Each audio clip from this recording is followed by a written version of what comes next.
Have you ever sat still on a flight just wanting a normal journey, but suddenly found yourself in a situation that put your entire life on the brink of danger? A calm, strong black female CEO was doubted, insulted, and almost kicked off the flight because her silence made others uncomfortable.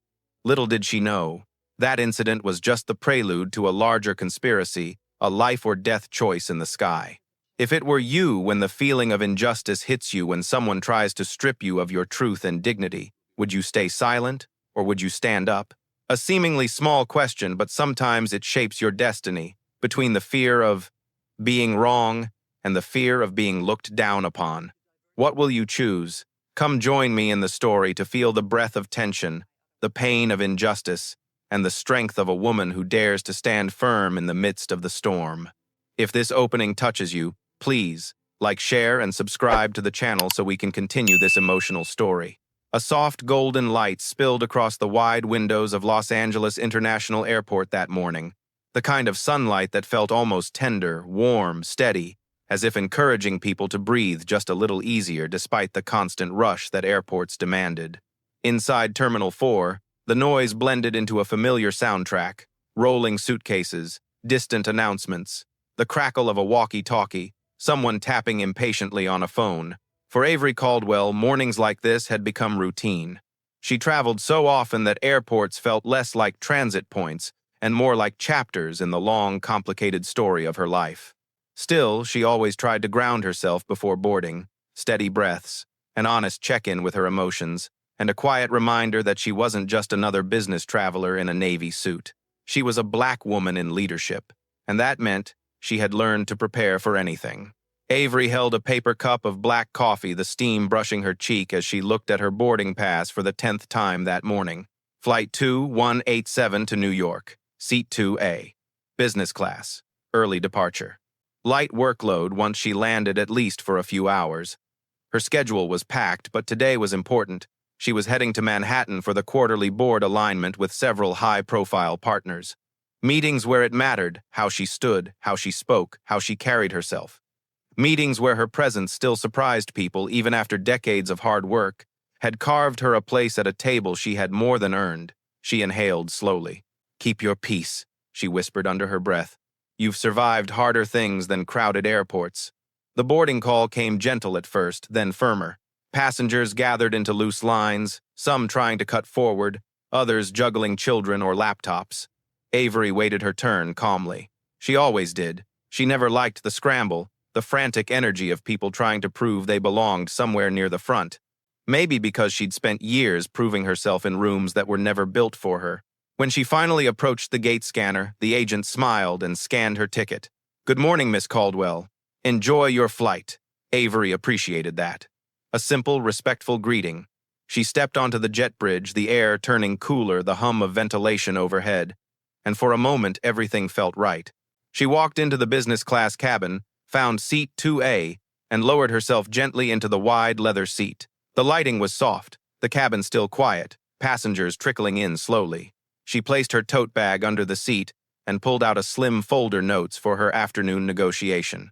Numbers, projections, and strategies filled the pages, but Avery's eyes kept drifting toward the window where the morning light washed over the wing. She let herself settle. She let her shoulders drop. She let her mind quiet. The calm lasted exactly 42 seconds. A heavy shadow fell over her. Avery looked up. A tall white man in a crisp blue button-down shirt stood in the aisle, red in the face, before a single word even left his mouth. His jaw was tight, like someone who had been waiting all morning for something to complain about. "You're in my seat," he said. Not a greeting, not a question, a statement. Cold and entitled. Avery blinked once, then, again slower. She lifted her boarding pass from the armrest without hurry. "I believe 2A is mine," she replied softly. "No," the man snapped, thrusting his crumpled ticket toward her. "2A is mine. You need to move. Now." His voice wasn't loud, not yet, but it carried. Passengers nearby turned their heads. The tone he used, sharp, impatient, cut through the cabin's quiet like something metallic. Avery stayed seated, her posture steady. She had dealt with men like this all her life. The man, Gregory Lane, though she didn't know his name yet, leaned closer, his eyes narrowing. "This is business class," he said slowly, like she didn't understand English. "Business. Class." Avery said nothing. Words were often wasted on people who came armed with assumptions. A woman across the aisle shifted uncomfortably. Another passenger lowered his newspaper just enough to watch. And from seat 2B, a young woman with round glasses and a gray hoodie, Phoebe Miller paused typing on her laptop and looked up fully. Phoebe sensed something, the way Gregory's voice curved downward, dripping with insult. The way Avery's calm seemed almost too practiced, too familiar. A sign that this wasn't her first time being spoken to like this. Phoebe's brows knit together, her hand moved toward her phone almost on instinct. But Gregory wasn't finished. "You probably misread your ticket," he said, waving his hand dismissively. "Or maybe someone gave you the wrong boarding pass. It happens. It happens," Avery echoed quietly, more to herself than to him. She didn't raise her voice. She didn't shrink either. She simply existed in the moment, fully aware of every pair of eyes watching the interaction unfold. Gregory scoffed and turned his head toward the aisle. "Excuse me," he called sharply to a passing flight attendant. "We have a situation." The attendant, Jamie, a young woman in her mid-20s, hurried over, smile, strained clearly, not ready for conflict before takeoff. "What seems to be the issue?" "This woman is in my seat," Gregory said, already annoyed that the attendant hadn't figured it out instantly. Avery offered her boarding pass with calm precision. Jamie gave it a quick glance. Too quick. Then she looked at Gregory's crumpled paper and nodded sympathetically at him. "Sir, let me see what I can do." Avery frowned just slightly. Jamie hadn't even checked the passenger manifest. She hadn't scanned the seat assignment. She hadn't compared timestamps. She simply assumed. Assumed Gregory was correct. Assumed Avery didn't belong. Assumed she was the problem. Avery felt that familiar heaviness settle in her chest, not shock, not even anger, just exhaustion. Phoebe lifted her phone a little higher, angling the camera toward the interaction. Meanwhile, Gregory pointed at Avery as if he were identifying a trespasser. "I paid for this seat months ago," he said loudly. "I'm not about to be pushed out of it." Avery didn't flinch. Her voice, when she finally spoke, was a whisper wrapped in steel. "I am in the correct seat." Gregory rolled his eyes so dramatically it was almost theatrical. "Oh, please. Let's not make this difficult." As if she were the one causing trouble. Jamie shifted uncomfortably but still leaned toward Gregory, not Avery. "I'm sure we can sort this out," she told him gently. Avery exhaled slowly. She'd been here before, in boardrooms, in restaurants, in elevators, in moments where people decided who she was, before she had a chance to simply be. Her heartbeat stayed steady. Years of practice. The captain's announcement crackled overhead, but Avery didn't hear the words. Her mind settled into that quiet, deep place she went whenever life demanded grace from her. Phoebe's phone light blinked softly. A new line of text appeared on her live stream. "I think we're about to witness something serious." Gregory pointed at Avery again. "This is wasting everyone's time. She needs to move." And Avery knew from the shift in the room, from the posture of the flight attendant, from the stiffening silence, that the moment was spiraling towards something much bigger than a seat dispute. She closed her folder gently, folded her hands in her lap, lifted her eyes steady and unafraid. Whatever happened next, she was ready. Because this wasn't about a seat. It was about something far older, far heavier. And in the next minute, just 1 minute, they would all discover they had underestimated the wrong woman. The cabin filled slowly, seat by seat, as more passengers made their way down the aisle. Business class was almost full now, laptops opening, jackets being folded, seatbelts clicking quietly. Yet in the center of it all, in the space between seat 2A and the aisle, a tension had settled so thick it almost hummed. Flight attendant Jamie Lee still held the 2 boarding passes, Avery's and Gregory's, but the way she handled them told a story no one spoke aloud. She looked at Gregory's ticket with a kind of instinctive trust, then glanced at Avery's with a subtle hesitation. Avery noticed. She always noticed.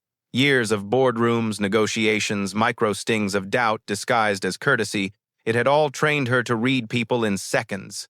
Jamie exhaled, forcing a polite smile as she turned back toward Avery. "Ma'am," she began, voice carefully measured, "it looks like there may have been a mix-up." Avery's fingers tightened slightly around the armrest, not enough to show strain, just enough to remind herself she was still anchored.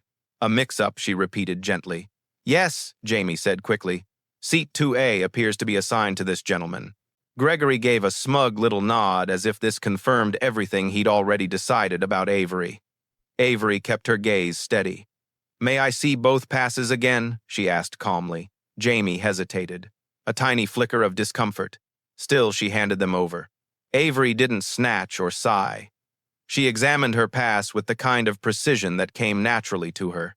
Seat 2A, boarding group 1, Black Diamond member, everything exactly as it should be. She motioned to the timestamp. This was issued last night at 8:17 p.m., she said softly. When was his? Jamie blinked, looking at Gregory's pass again, really looking maybe for the first time. 8:18 p.m. A 1-minute difference. Avery caught the shift in Jamie's face. Something uncertain, something that should have made the attendant pause, reconsider, double-check with the gate. But Gregory leaned forward, voice sharp. Why does it matter I paid for this seat? She clearly didn't. The words landed in Avery's chest with a quiet thud. Not shocking, not new, but exhausting in a way that was harder to carry each year. Across the aisle, Phoebe Miller muttered under her breath, camera angled low but catching everything clearly. Yeah. We've seen this kind of thing before. She wasn't wrong. The live chat on her phone was starting to stir. This looks bad. Why is he talking to her like that? Check the timestamps, lady. But inside the cabin, none of that mattered. The moment was frozen between three people, the man who assumed the woman who was tired of being assumed about, and the attendant who had seconds to choose which version of the truth to believe. Jamie cleared her throat. Let me check with the lead attendant, she said finally. I'll be right back. She practically escaped up the aisle. Gregory rolled his eyes. I swear, he muttered, some people always try to take advantage of the system. Avery felt a quiet sting in her chest, but not from his words. From the familiarity of them. How many times had she been underestimated? How many rooms had she walked into where people assumed she was there to take notes, not lead the meeting? How many times had she spoken only to be ignored until a man repeated her exact words and was praised for them? She inhaled, deeply steadying. Herself. You don't know me, she said softly. Gregory scoffed. I don't have to. Avery's eyes narrowed, not with anger but with calm clarity. Yes, she murmured, you do. But before Gregory could reply, a new figure appeared in the aisle, older, authoritative, with the kind of posture that told everyone she was in charge. Sarah Dixon, the lead flight attendant. Her expression was polite but firm, a mask worn by someone who had learned to prioritize order over nuance. Good morning, Sarah said briskly. I understand there's a seat dispute. Gregory eagerly handed her his ticket. Yes, she's in my seat. Sarah examined it quickly, then looked at Avery expectantly. Avery passed over her ticket without a word. Sarah scanned it, then scanned Gregory's again. Then glanced back and forth, her eyes flickering with irritation, not at Gregory but at the situation, and perhaps at the inconvenience of having to solve it. Well, Sarah said finally, we are a few minutes behind schedule already, so I'm going to ask, she turned to Avery, that you please step out of the seat until we verify the assignment with the gate. A soft gasp came from a passenger in row 3.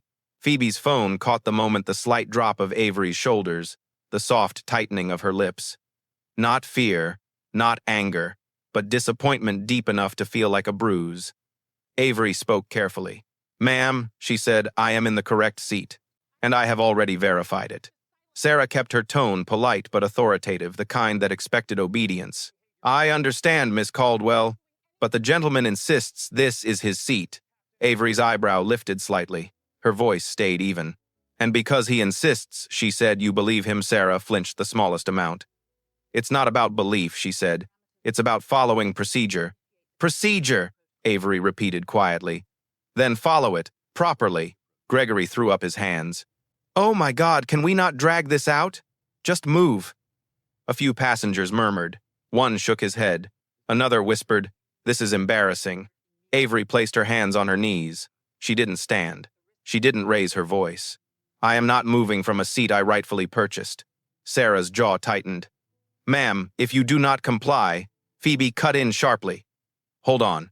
She is complying. She's sitting in her seat. Sarah turned startled. I'm sorry, but this doesn't concern. It concerns me, Phoebe said louder, because I've been recording since Mr. Lane started talking down to her. Gregory froze.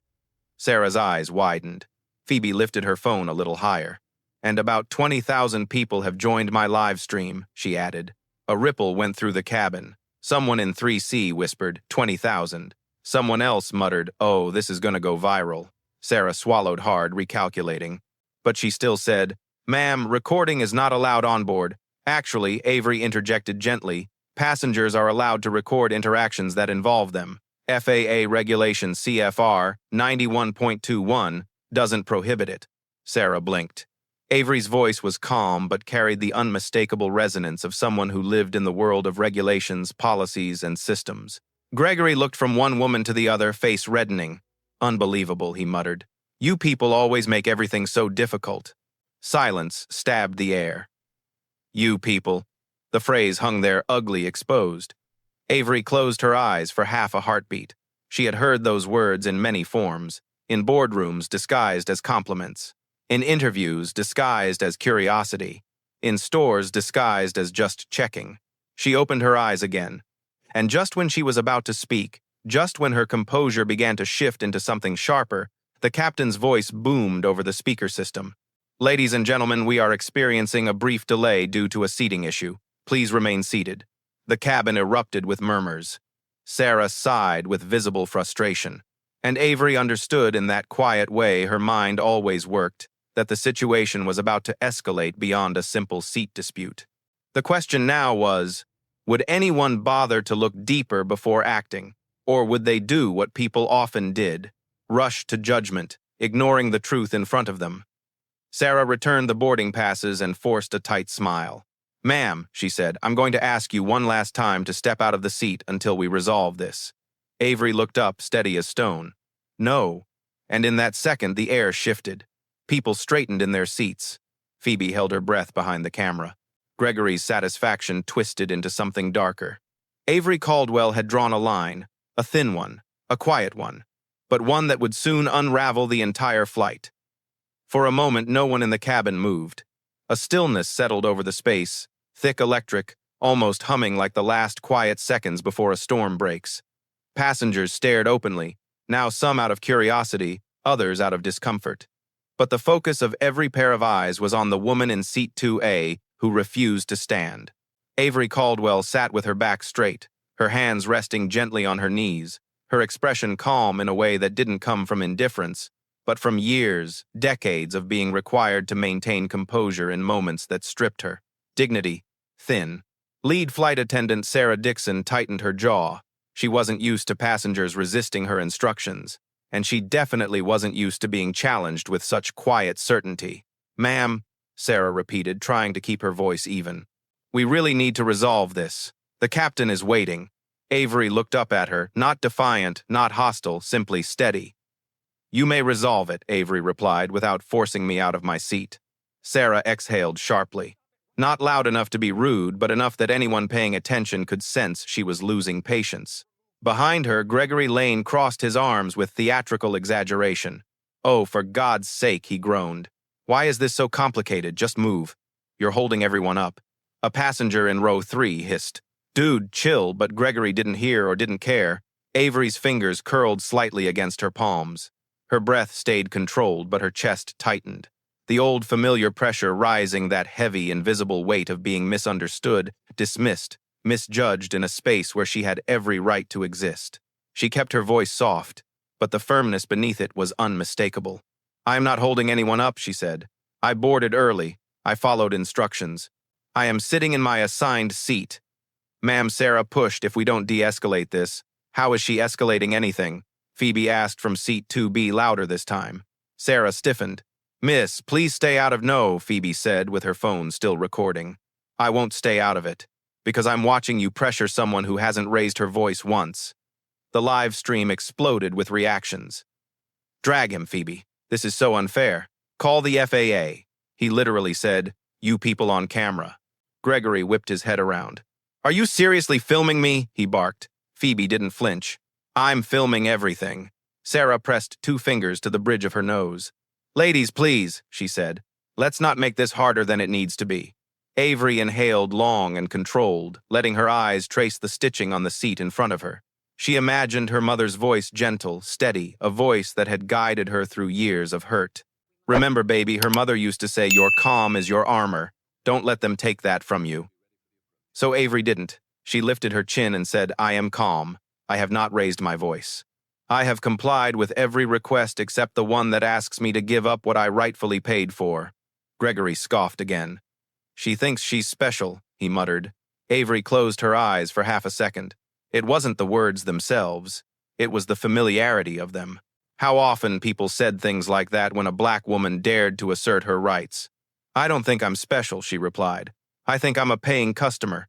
Sarah's patience thinned visibly. Ma'am, if you don't move, we're going to have to involve airport security.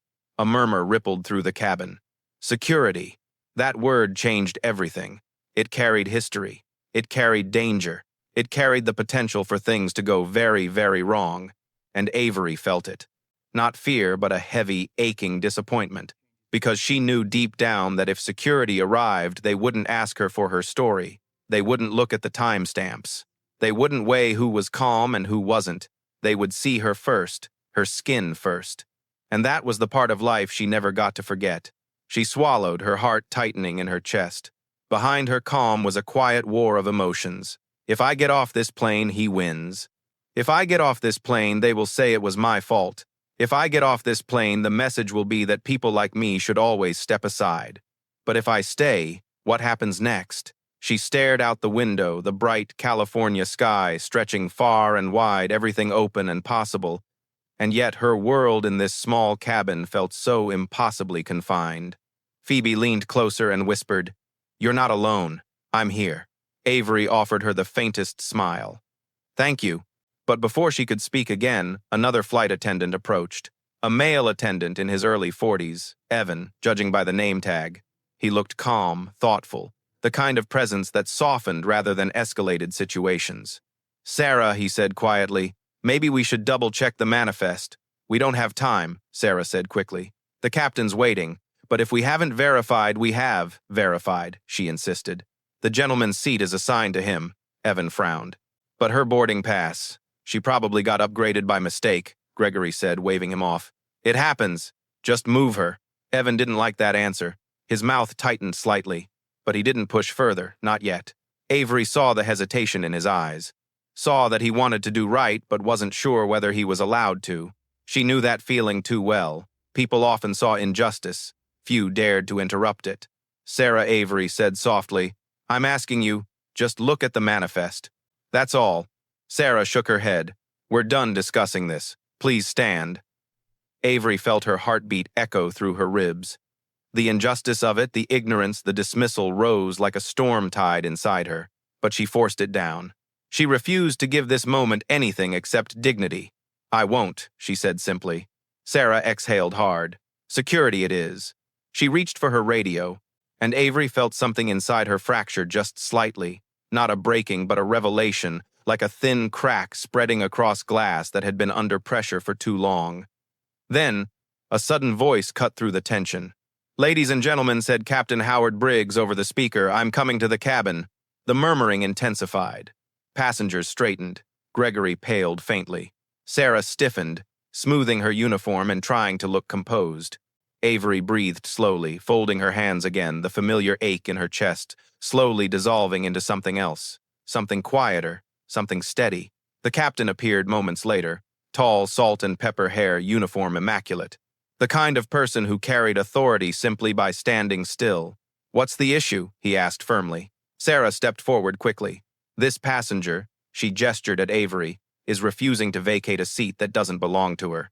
Gregory nodded emphatically. "Exactly." Captain Briggs turned to Avery with an expression that suggested he had already formed an opinion. "Ma'am, I need you to comply with the crew," he said. "If there's a seating error, we can fix it at the gate, but we need to get this aircraft moving." Avery felt a weight settle on her shoulders, heavy, familiar, suffocating. He hadn't asked to see her ticket. He hadn't asked for an explanation. He hadn't even looked at Gregory. He made a decision the moment he saw her. Phoebe whispered into her phone, "Y'all seeing this?" He didn't even check. The chat was on fire. "This is insane. Typical bias. They're not even pretending to be fair." Avery swallowed her rising frustration. Her voice trembled not from fear but from holding in too much for too long. "Captain," she said quietly, "I am in the correct seat." He lifted a hand, cutting her off. "Ma'am," he repeated, "step out of the seat." The cabin fell silent again. Like the world itself, paused, waiting to see whether Avery Caldwell would break or bend or rise. Her heart thudded once heavy and slow. Then she stood, not in surrender, not in defeat. She stood with the quiet dignity of someone who knew the truth could not remain hidden forever. Sarah exhaled in relief. Gregory straightened smugly. The captain stepped aside to let Avery out of the row. But instead of heading toward the exit, instead of walking toward security, Avery reached down, slowly opened her bag, and revealed the black envelope. The same envelope that would change everything. The cabin held its breath. Because the woman they had underestimated again was about to reveal who she really was. When Avery Caldwell reached into her bag, the motion was so calm, so deliberate, so quiet, that it somehow drew more attention than if she had shouted. The cabin held its breath in a strange, suspended silence. Even the low mechanical hum of the overhead vents seemed to fade into the background. Her fingers brushed against smooth leather first, then the slim black envelope she had placed there earlier that morning. An envelope that wasn't supposed to be opened unless absolutely necessary. She had hoped today wouldn't require it. She had hoped she could fly to New York like any other business traveler. But life, she had learned long ago, rarely aligned with hope. She lifted the envelope into view. Passengers leaned forward. Phoebe raised her phone slightly. Gregory frowned, confused. Sarah blinked, sensing something shift, but not understanding why. Avery held the envelope in both hands and looked directly at Captain Howard Briggs. "Before we go any further," she said softly, "please look at this." Her voice had no tremor, no desperation. Just an anchored certainty that carried more weight than any volume could have achieved. The captain hesitated just for a second, but something in her expression, something controlled and undeniable, made him reach for the envelope. He slid a finger under the flap and pulled out the single sheet inside.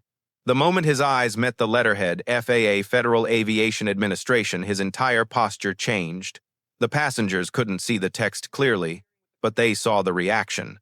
The way his shoulders pulled back, the way his breath hitched, the way the color drained from his face like he had suddenly stepped into cold wind.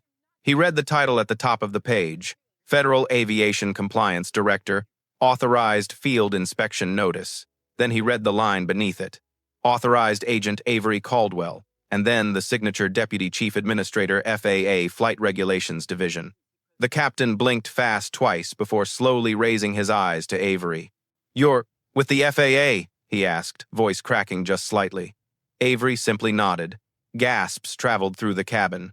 Phoebe's viewers exploded the chat feed. "What, she's FAA? Oh, this just got real. Greg is done." Gregory froze. His fingers slackened around the seat in front of him as his confidence evaporated. That can't be right," he stammered. "This doesn't make sense." But it did. More than he knew. The captain swallowed, rereading the document as if hoping he had misunderstood something. Avery spoke gently, but her words sliced through the tension like a clean, precise blade. "My job," she said, "is to evaluate how passengers are treated. Fairly, lawfully, without prejudice." Sarah's mouth fell open. Evan, the other attendant, looked away, ashamed. And Gregory looked like a man watching the ground shift beneath his feet. "You mean," he whispered, "this whole time?" Avery didn't answer. She didn't need to. The captain straightened, cleared his throat, and turned to his crew. "Sarah," he said quietly, "step aside." Sarah obeyed immediately, her face pale. Captain Briggs faced Avery again. "Miss Caldwell," he said with a trembling reverence, I didn't know." Avery's expression softened only slightly. "I understand," she replied, "that you didn't know who I was." She paused. "But you acted as if you knew what I was worth." That single sentence rippled through the cabin, through the live stream, through every person whose conscience prickled at the truth of it. Gregory's lips parted, but no sound emerged. The captain lowered his head, the weight of the moment pressing into his shoulders. "Ma'am, I owe you an apology. We all do." For a moment, Avery studied him, really studied him. He looked like a man who had lived his life believing he treated people fairly. A man who never imagined himself standing on the wrong side of a moment like this. And now he was being forced to see himself clearly. Avery let silence sit long enough for the weight of it to settle. It wasn't punishment. It was truth, reflecting back at them. Then she spoke. "Captain Briggs," she said, "as part of my field inspection authority, I need to inform you that this interaction requires immediate documentation." The captain nodded stiffly. Of course. And Avery continued, we cannot depart until the situation is reviewed formally. Those words hit the cabin like a physical force. Someone in row 4 whispered, Is she grounding the plane? Another person muttered. Holy, this is serious. Phoebe whispered into her phone. Y'all, she just changed the entire game. The captain stepped back, pressing his radio to his mouth. Control, this is Flight 2187. We're initiating a delay for a compliance review. He paused. Yes, per FAA directive. Another pause. No, this is not optional. Passengers leaned in closer, whispering in shock. Gregory's face contorted. You can't do this, he sputtered at Avery. You can't just... But Avery met his gaze calmly. Mr. Lane, she said, you insisted that I move from my seat. You dismissed my boarding pass. You dismissed my voice. You made assumptions about me without knowing anything about who I am. Her voice lowered, warm yet unyielding. And now you are learning that everyone you underestimate has a story, and sometimes authority. Gregory stepped back, like she had physically pushed him. Phoebe's phone trembled slightly in her hand, overwhelmed by the surge of comments. This is a masterclass. I'm crying. The dignity she has. Wow. Sarah tried to gather herself. Ma'am, what are your instructions? She asked, Avery voice, soft, humbled. Avery took a slow breath, grounding herself. I need to speak with the crew privately, she said. We will handle this according to protocol. The captain nodded quickly. Yes, of course. Right this way. He gestured toward the galley near the front of the cabin. Avery stood fully now, her posture strong, composed, graceful. She picked up her envelope, slid it back into her bag, and moved toward the galley with the stillness of someone who knew exactly who she was and how much she carried. As she passed, Phoebe, the young woman, whispered, You handled that beautifully. Avery offered her a small, grateful nod. She walked forward, but inside her chest a quiet storm swirled, hurt exhaustion resolve. Her calm was real, but it required effort. People often mistook composure for ease. They didn't understand the discipline required. Behind her, the cabin erupted into whispers. Oh my God, she's FAA. She just grounded the plane. That man must be mortified. Good. Someone needed to stand up to him. The captain held the galley curtain open as Avery stepped inside. Sarah followed reluctantly. Evan joined, nervous but willing. The curtain swayed shut behind them, leaving the passengers with nothing but silence and speculation. Phoebe lowered her phone to whisper directly to her viewers. Okay, the crew just went with her. Something big is happening. We're staying live. Meanwhile, Gregory sank into the nearest seat, face, chalky palms, damp. The swagger was gone, the entitlement drained. All that remained was fear of consequences he never imagined for himself. He muttered under his breath, She's ruining everything. But the truth was clearer, his actions had ruined everything. Back in the galley, Avery faced the crew. Her voice was calm, measured, but pulsing with the unmistakable gravity of someone who had waited her entire life for a moment when she didn't have to shrink. We need to discuss what just happened, Avery said. Sarah's hands fidgeted. Ma'am, we made a mistake. Avery nodded slowly. Yes, she said, but we must understand why. The captain took a breath, bracing himself. Avery continued. You assumed the loudest person was right. You assumed the quiet person was wrong. You acted before verifying facts, and you escalated without cause. She paused. And you didn't ask me a single question before deciding who I was. Sarah swallowed visibly. We're truly sorry, she whispered. Avery looked into her eyes, not to intimidate, but to reach something deeper. I don't want apologies, Avery said quietly. I want accountability. The crew lowered their heads. A moment passed, heavy, still transformative. Then Avery lifted her chin. We will document the incident together, she said, according to FAA standards, and the flight will not depart until the report is complete. The captain nodded. Understood. Avery closed her eyes briefly, finding her breath again. Outside the curtain, passengers sat frozen. Inside the curtain, history had begun to shift. The galley was small, barely wide enough for 4 adults to stand comfortably, and yet it felt like the center of a storm. A quiet one, a tense one. A storm where every movement mattered more than the words spoken. Avery Caldwell stood with her back straight, her hands loosely clasped in front of her. She wasn't raising her voice. She wasn't lecturing. She wasn't intimidating. But the authority in the room had shifted so drastically that even the air tasted different. Captain Howard Briggs cleared his throat and adjusted his collar despite the cool cabin air. He kept glancing at the letter in his hand as though it might change the longer he looked at it. "Miss Caldwell," he said, "please tell us what you need." Avery exhaled slowly. "I need transparency," she replied. "And I need honesty." Her eyes moved from the captain to Sarah Dixon, the lead flight attendant, then to Evan, who lingered at the edge of the galley, uncertain but attentive. "Let's start with exactly what happened," Avery continued. Sarah swallowed audibly. Her voice, which had been so sharp and sure moments ago, now felt fragile. "Well, the gentleman insisted the seat was his," she said, and his tone was firm. Firm, Avery echoed quietly. "Was that why you believed him?" The confidence of his voice, Sarah hesitated. "It wasn't just that. We're trained to de-escalate.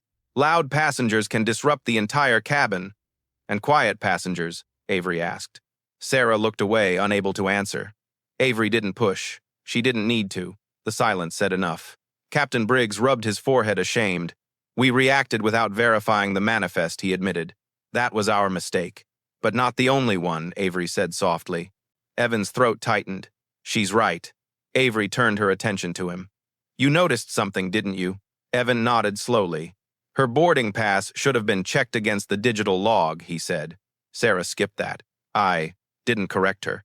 Avery studied him for a moment, not with blame, but with a quiet understanding. "You hesitated," she said gently. "But you saw what was happening." Evan closed his eyes briefly. "I should have stepped in." "No," Avery corrected softly. "You could have stepped in. That's different." Silence returned, thick, introspective, uncomfortable in the way truth always is. From the cabin beyond the curtain, faint murmurs drifted into the galley. Passengers whispered updates. Phones buzzed with notifications. Phoebe's live stream continued to ripple outward like a stone dropped into an ocean. Avery tapped her fingers lightly against her thigh, collecting her thoughts. "Before we continue," she said, "I need access to the seat assignment logs for row 2. Captain Briggs straightened. "I can request that from the gate." "Yes," Avery said. "Please do." He stepped aside, radioing the gate with the same level of firmness he'd used earlier, only now his purpose was entirely different. Avery turned back to Sarah and Evan.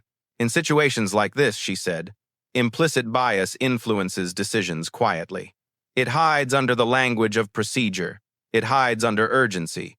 It hides under stress." Her voice remained calm, but the depth behind it, the exhaustion, the resilience, was unmistakable. "When you asked me to move," Avery continued, "you didn't ask questions. You didn't verify evidence. You defaulted to authority based on volume." Sarah nodded, tears appearing in her eyes. "I know. I'm truly sorry." "I don't want your apology," Avery repeated gently. "I want you to see what you didn't see before." That was when the curtain behind them shifted slightly. A head peeked in Phoebe Miller. "I'm so sorry to interrupt," she said quickly, "but, Miss Caldwell, you might want to see this." Avery raised an eyebrow. "What is it?"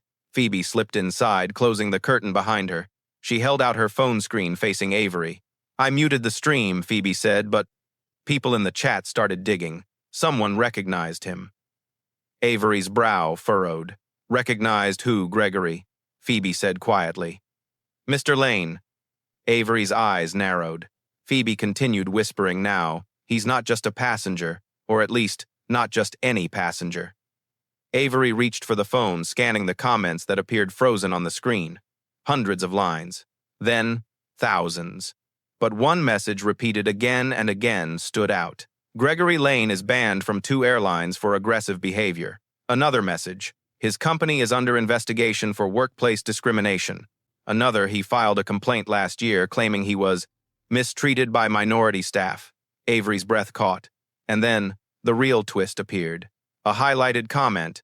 "He's currently appealing a corporate travel suspension because of an incident with a black colleague."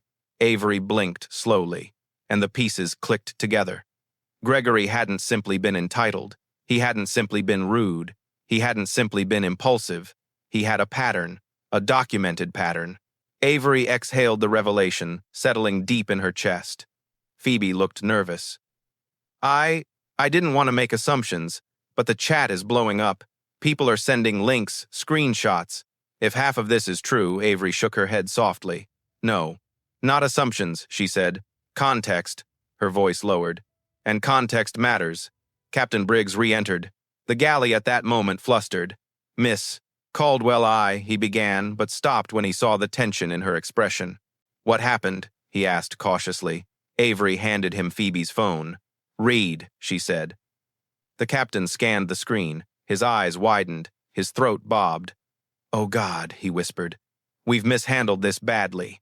Avery didn't respond. She didn't need to. The truth was already thick in the air. She turned back to Sarah. When he approached me, Avery said there was no benefit of the doubt extended to me. Yet you gave him the benefit of a doubt he has not earned. Sarah covered her mouth shaken. Avery continued, gentler now. This is why these moments matter. Because people like him rely on assumptions, and people in your position unknowingly reinforce them. The captain set the phone down, rubbing the back of his neck. What do we do now? He asked. Avery inhaled deeply, a slow, steady breath that signaled she was shifting from observation to action. We follow protocol, she said. Mine. She reached into her bag and pulled out a different folder this time. A thicker one. Marked in bold lettering, FAA. Passenger Conduct Review Emergency Procedures. She opened it on the galley counter. Sarah and Evan leaned in. The captain swallowed hard. Step 1, Avery said, pointing to the first line, is to identify whether a passenger's behavior poses a risk to flight integrity or crew safety. All 3 crew members stiffened. Avery looked up, meeting each of their eyes. Mr. Lane is a safety risk. The words landed like a shockwave. The captain blinked.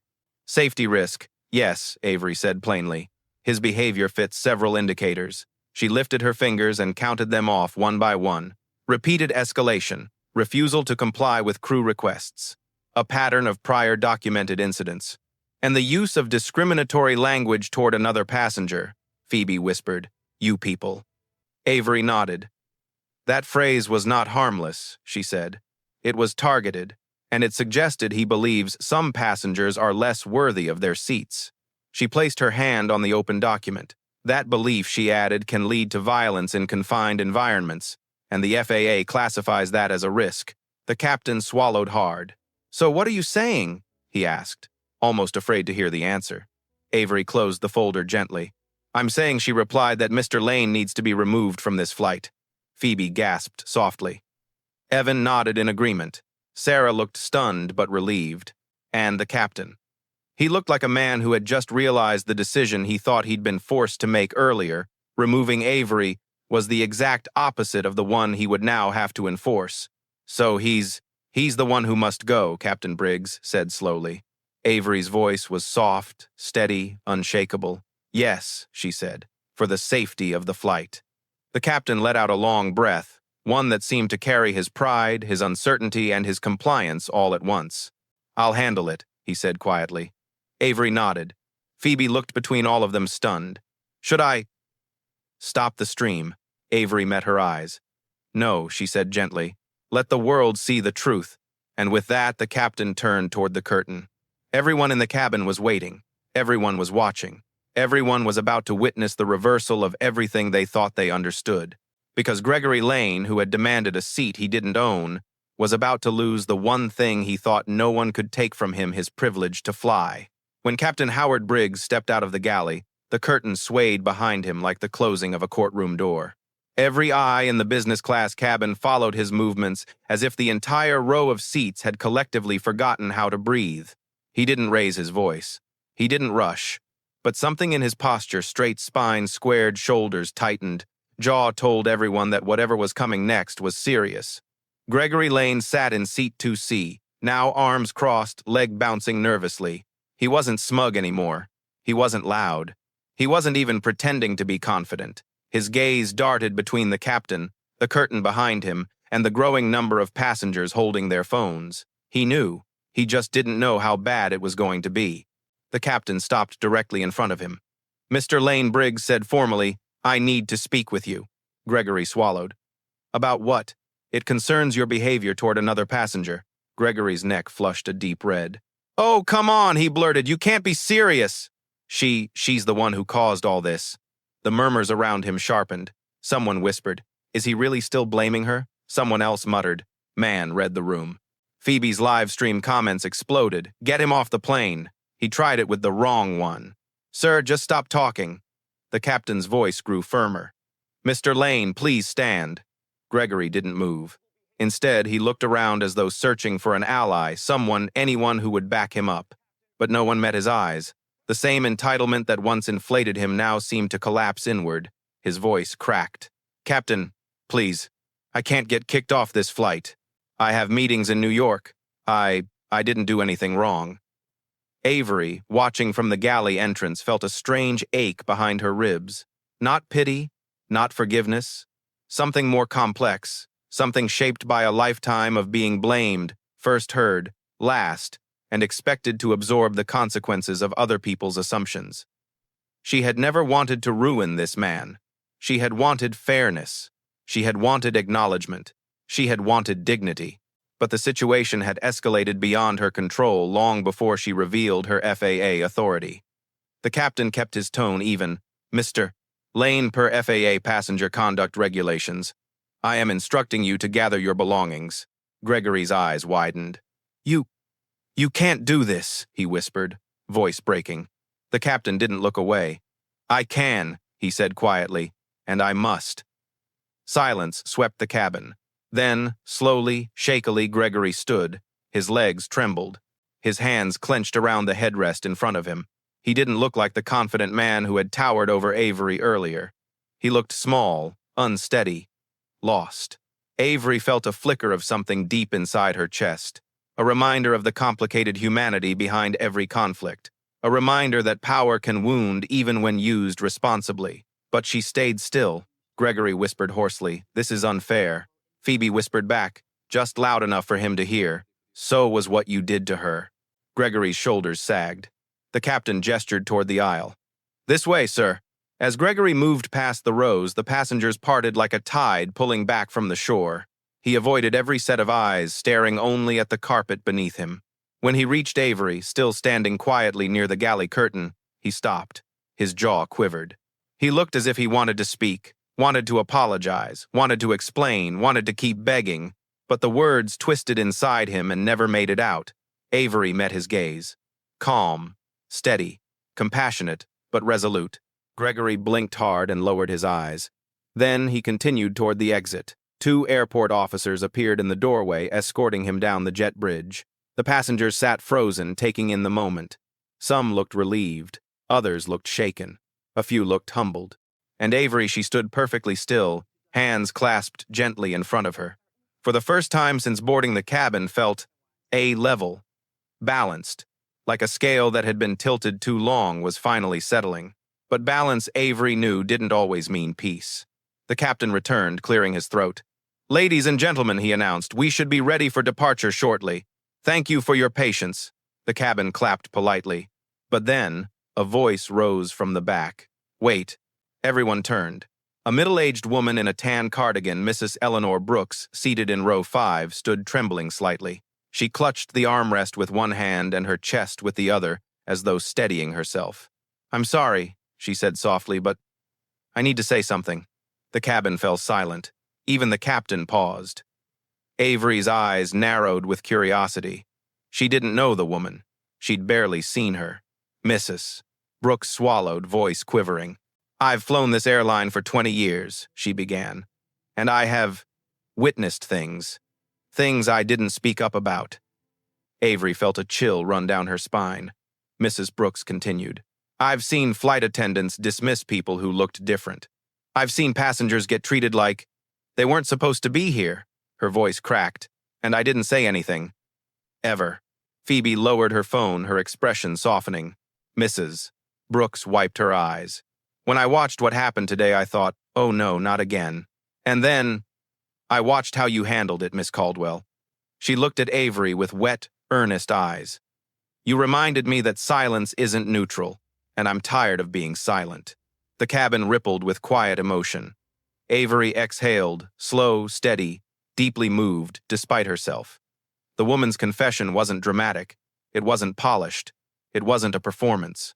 It was human, vulnerable, messy in the way truth always was.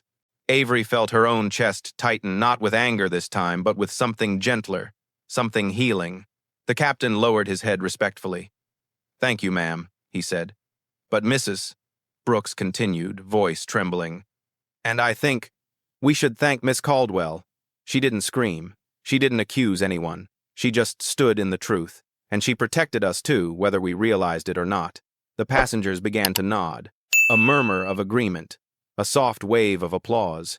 A quiet acknowledgement of the courage they'd witnessed. Avery blinked rapidly, her breath catching in her throat. She didn't expect gratitude. She didn't seek recognition. She only wanted fairness. But hearing the passengers respond, not with defensiveness, not with hostility, but with understanding, felt like a balm she hadn't known she needed. "Thank you," Avery said softly. She returned to her seat in 2A. Phoebe placed a gentle hand on her arm. "You okay?" she asked. Avery nodded, but her eyes betrayed a mix of exhaustion and reflection. "Yes," she said quietly. "I'm okay." Phoebe sat back down in 2B, turning her phone around to speak to her viewers. "Y'all, that was one of the most powerful things I've ever seen on a plane." The chat flooded with messages. "I'm crying. This needs to be on the news. Avery is incredible." Avery closed her eyes for just a moment. Inside her chest, emotions churned: relief, hurt, pride, heaviness. A swirl she would process later when the noise settled. But before she could fully exhale, a faint chime sounded in the cabin. The captain's radio crackled from the galley. He stepped forward, face tightening as he listened. Something in his expression changed, sharpened, worried. He turned toward Avery. "Miss Caldwell," he said, voice low. "There's a call. For you." Avery frowned. "For me?" The captain nodded. "It's Mark Renner," he said. "Federal Aviation Administration. Office of Special Compliance." Avery's pulse quickened. Mark only called during emergencies. The captain stepped aside, gesturing toward the cockpit phone. "Miss Caldwell, he says it's urgent." A shadow of confusion crossed Avery's face. She rose slowly, her mind racing. What happened? Did news already spread? Was this about Gregory? Or something far bigger? She stepped toward the cockpit.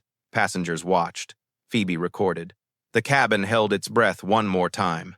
Avery picked up the receiver. "This is Avery," she said. A beat of silence. Then Mark's voice came through, tight, serious, urgent. "Avery, we have a problem." The cockpit phone felt heavier than it should have, solid, almost cold beneath Avery Caldwell's fingers. She pressed it to her ear, bracing herself as the cabin murmurs faded behind her. On the other end of the line, Mark Renner exhaled sharply. "Avery, are you alone?" His tone was rushed, too rushed, like a man trying to stop a dam from cracking.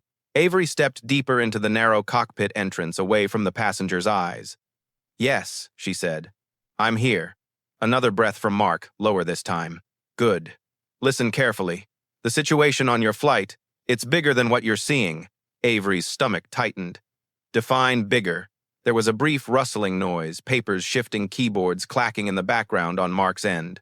Then, "A formal compliance alert just hit our system," he said, triggered by multiple reports. "Your flight number, Flight 2187, is flagged for review." Avery frowned. "Because of Gregory Lane." "No," Mark said grimly. "Because of you." Avery froze. "Me?" Mark lowered his voice. "The airline filed a preliminary escalation report. It says a passenger, meaning you presented unauthorized FAA documents and interfered with the crew." Avery felt the air leave her lungs. For a moment, she didn't speak. Unauthorized interference. She had done neither. "Mark," she said slowly, "you know, my credentials are legitimate." "Of course they are," Mark replied. "I personally co-signed your field authority. But the airline doesn't know who handled your authorization. They're not even supposed to know you're in rotation this month." Avery closed her eyes. Field inspectors were kept confidential to prevent bias, retaliation, and tampering. If an airline knew an FAA inspector was on board, procedures could be manipulated, she whispered. "So they think I forged the documents." "Yes," Mark said. "And because your identity wasn't in their system, the automatic alert flagged you as a possible impersonator." Avery rubbed her forehead, trying to steady her breath. Inside the cabin, the passengers watched from a distance, sensing tension. In seat 2B, Phoebe whispered into her muted live stream. "She looks worried. Something's wrong." Avery forced herself to stay calm. "What does the alert require?" she asked. Mark hesitated. "A ground stop." Avery's pulse skipped. "You mean..." "Yes," he said. "Your flight cannot depart." Not until I can verify your identity through the airline's internal system. The words hit her harder than she expected. She had already endured humiliation today, dismissed, doubted, pushed aside. Now she was the reason the flight was stopped. Her mind began to spiral. If the crew hears this, they'll think I lied. If the passengers hear this, I'll lose credibility. If the airline pushes this, I'll face an inquiry. Why is this happening now? She inhaled shakily. Mark, I did everything by protocol. I revealed my identity only when necessary, when the situation escalated. I know, Mark said, and it was the right call, but the timing is terrible. Another inspector filed a complaint last week about forged credentials on a different airline. The FAA is on high alert, and with the live stream trending, live stream Avery repeated sharply. Mark sighed. Your flight is viral, Avery. Over 300,000 views so far, probably more by the minute. A roar of distant internet reactions echoed faintly through her imagination.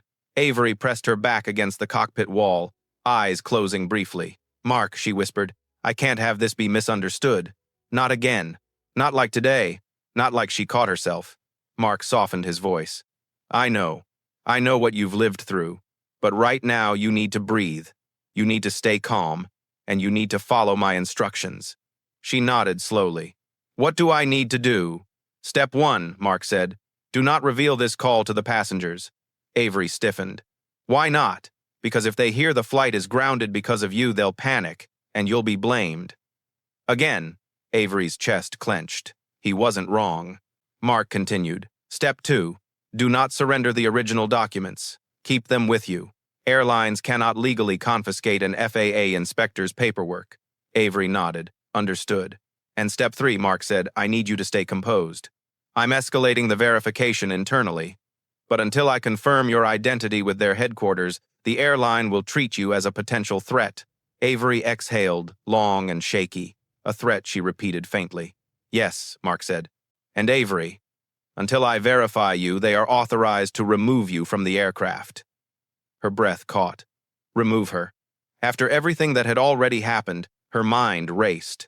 Cold, sharp memories surfaced, moments she had buried deep, being pulled aside in security lines for random checks, being questioned at hotel desks about whether she really had a reservation, being asked in boardrooms if she was the assistant. Now this. I won't let that happen, Mark said firmly. I'm working as fast as I can. Avery steadied herself. I trust you, she whispered. A beat of silence passed between them, heavy honest.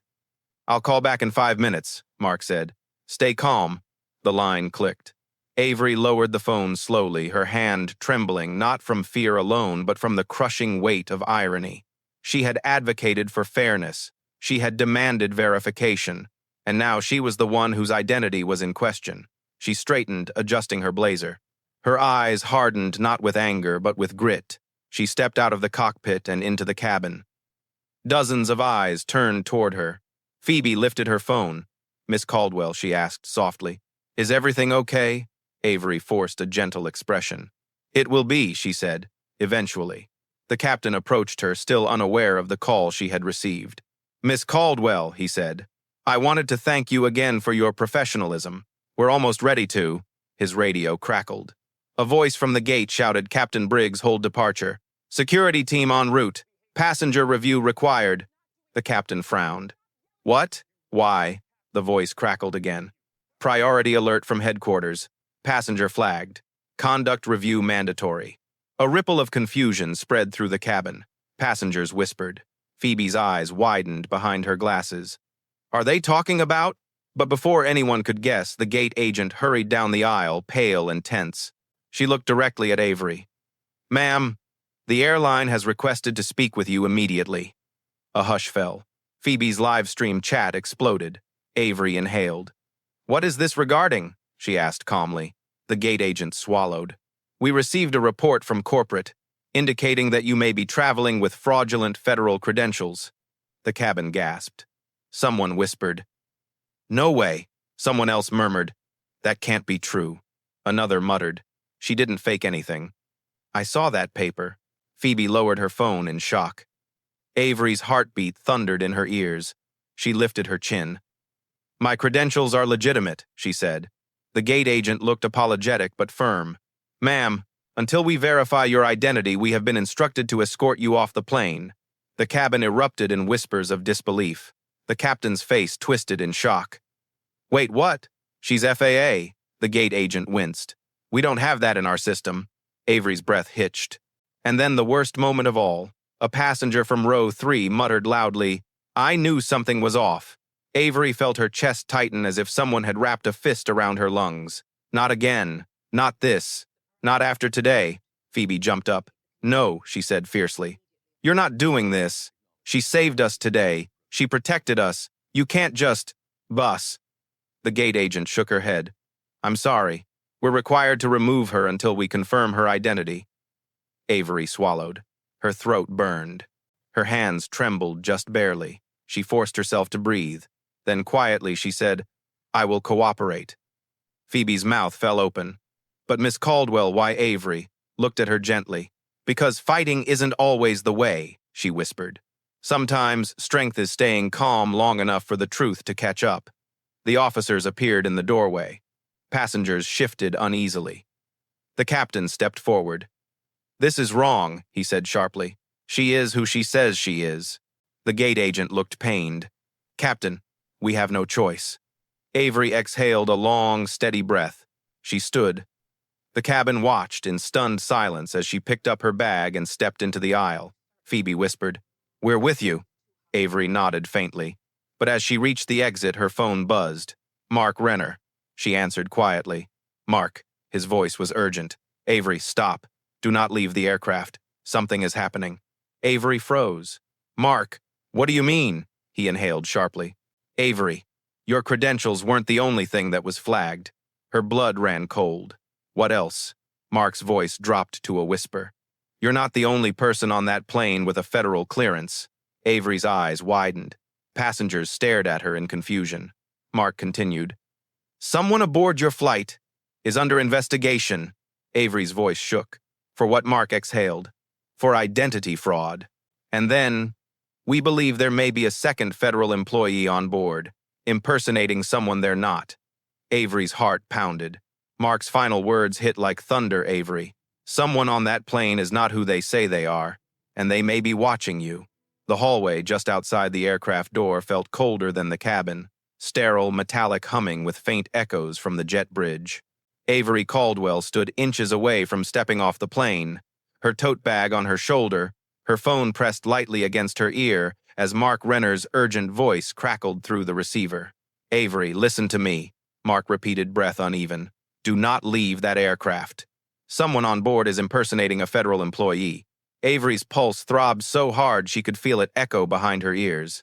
You're saying, she whispered, there is a second person claiming federal authority. No, Mark corrected.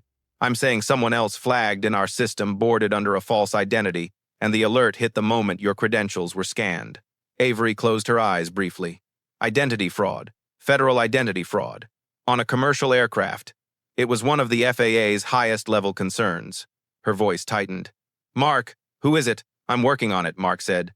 But the system redacted the passenger name due to a cross-agency investigation. Avery stiffened. Cross-agency? Which agency? Avery. Mark inhaled shakily.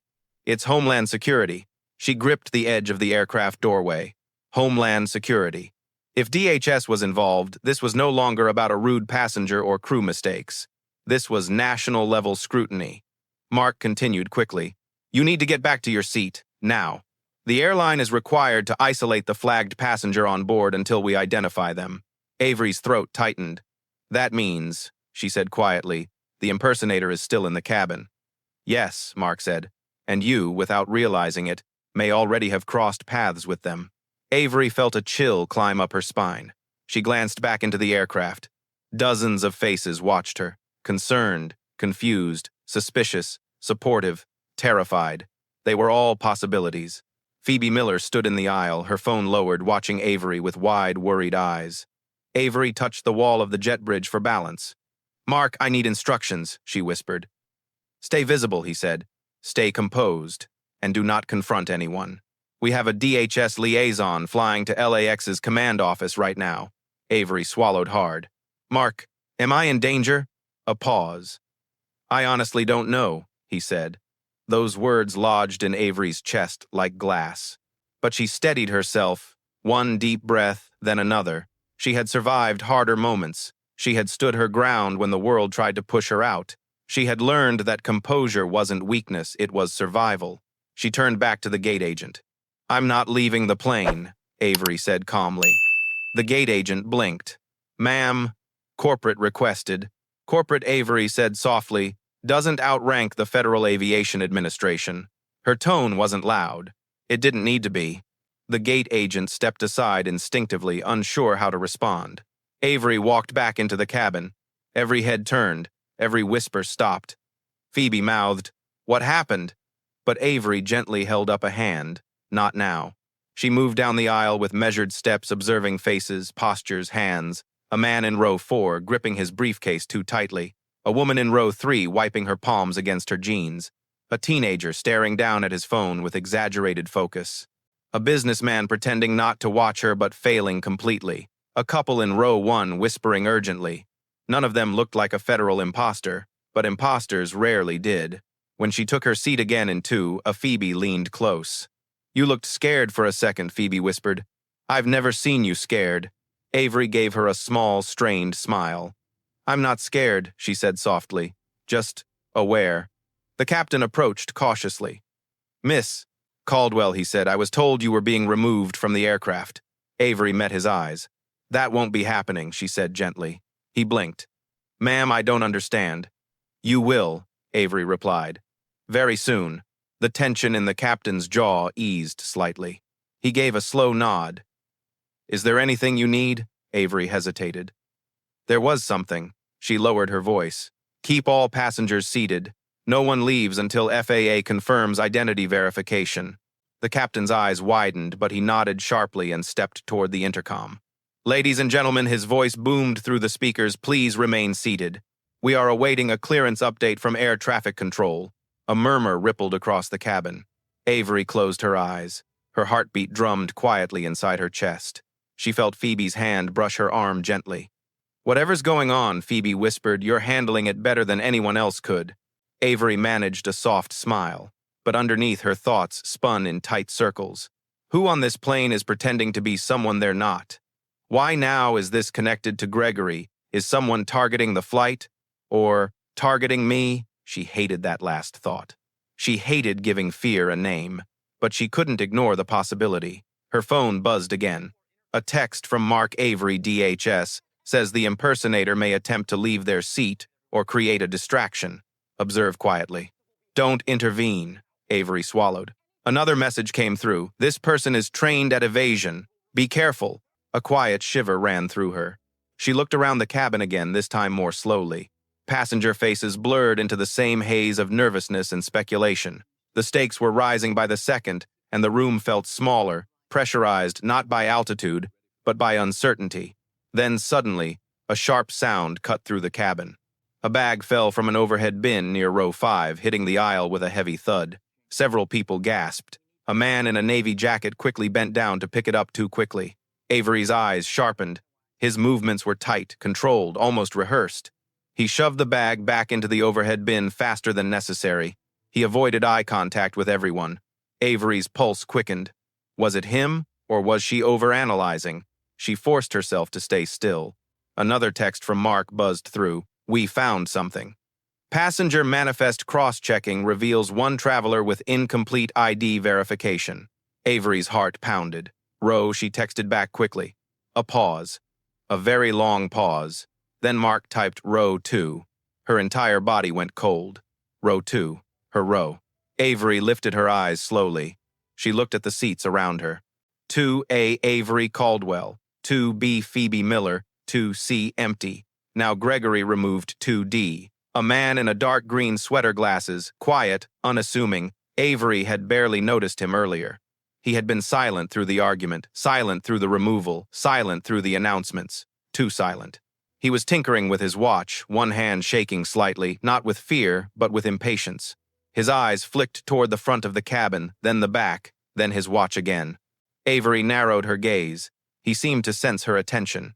He looked up briefly, only for a second, but his eyes flicked away with trained precision. And then another text from Mark Avery.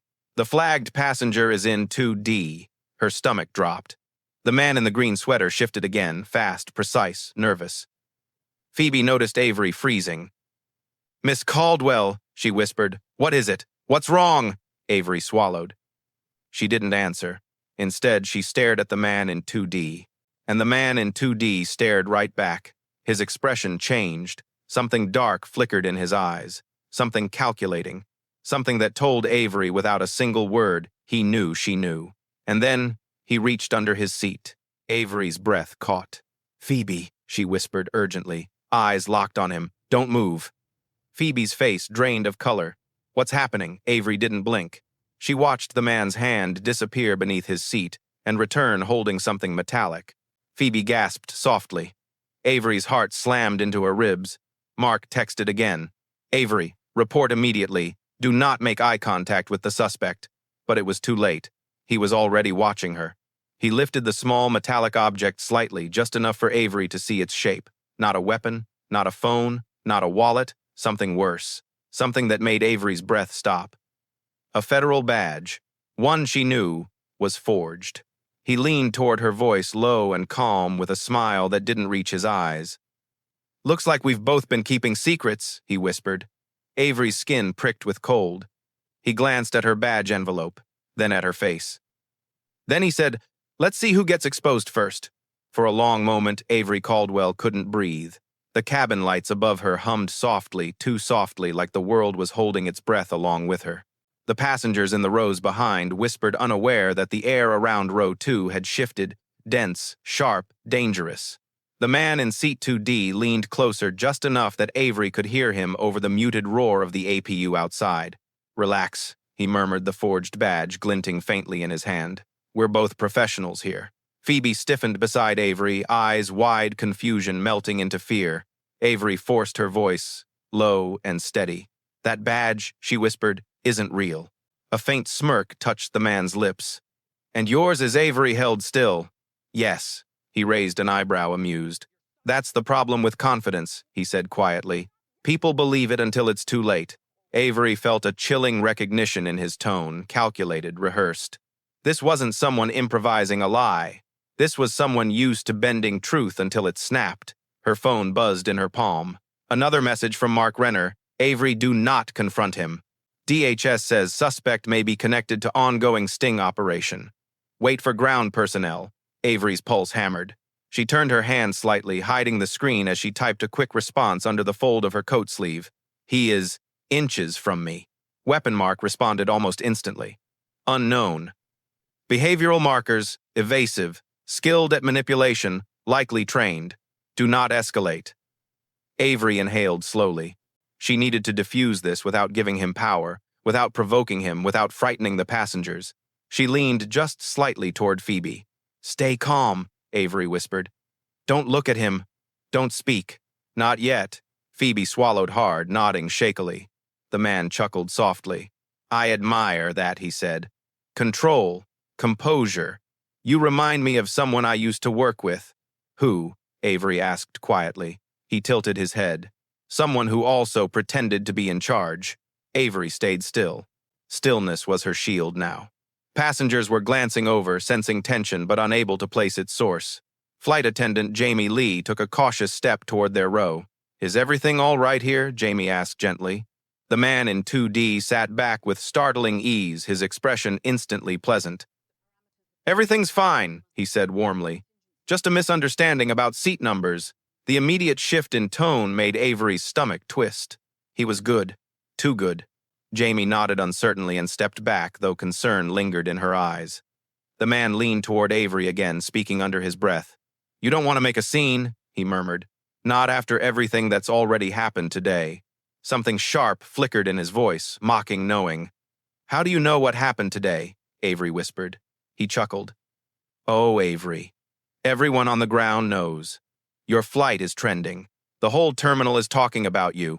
You've become entertainment." Avery's breath caught. He continued. "And that's exactly why you're not walking off this plane in handcuffs. FAA, DHS, the airline, they're too scared to make a mistake on camera this big. You've become too valuable to humiliate again." Avery stared at him. "You're enjoying this," she whispered. He shrugged lightly.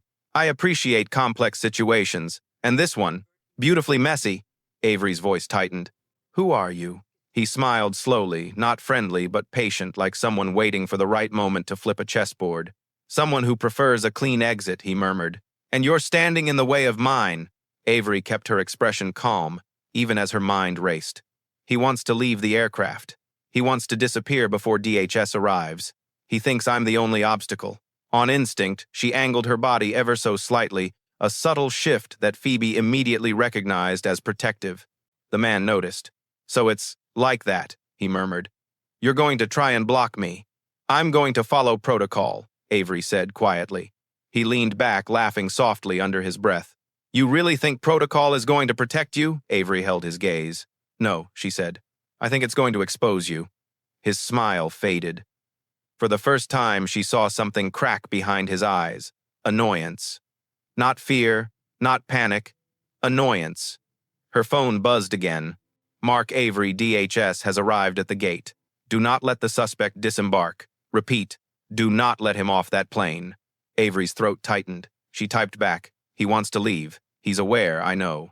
Advise. Mark Avery, stall him. No matter what. Her fingers trembled slightly as she locked her phone. The man watched, amused. You just got instructions, didn't you? He whispered. Avery didn't answer. He leaned in closer, lowering his voice to a chilling near whisper. Let me guess. Someone told you to delay me. Avery inhaled, steadying herself. She couldn't lie. He read people too well. She needed another strategy. So she chose truth. I need you to stay seated, she said quietly. There are federal officers on their way. For the first time, something sharp flashed across his face. Not fear, but calculation. Fast. Ruthless, he whispered. Then I can't stay. He stood up. Avery's heart lurched. Phoebe gasped softly. The aisle around them went silent, passengers sensing the shift tension bleeding through the air like static. Avery rose too, blocking the narrow aisle, her voice firm but soft. Sir, please sit down. He looked at her, really looked at her with something cold behind his eyes. You don't want to do this, he warned. Avery's voice didn't waver. I'm not moving. His jaw tightened. Passengers' eyes widened, phones lifted, breaths held. He leaned in close enough that she could feel his breath near her ear. You think you're the only one with authority here, he whispered. You're not. I'm the one who knows procedure, Avery replied. And procedure says you remain on this aircraft. His lips twitched the ghost of a snarl.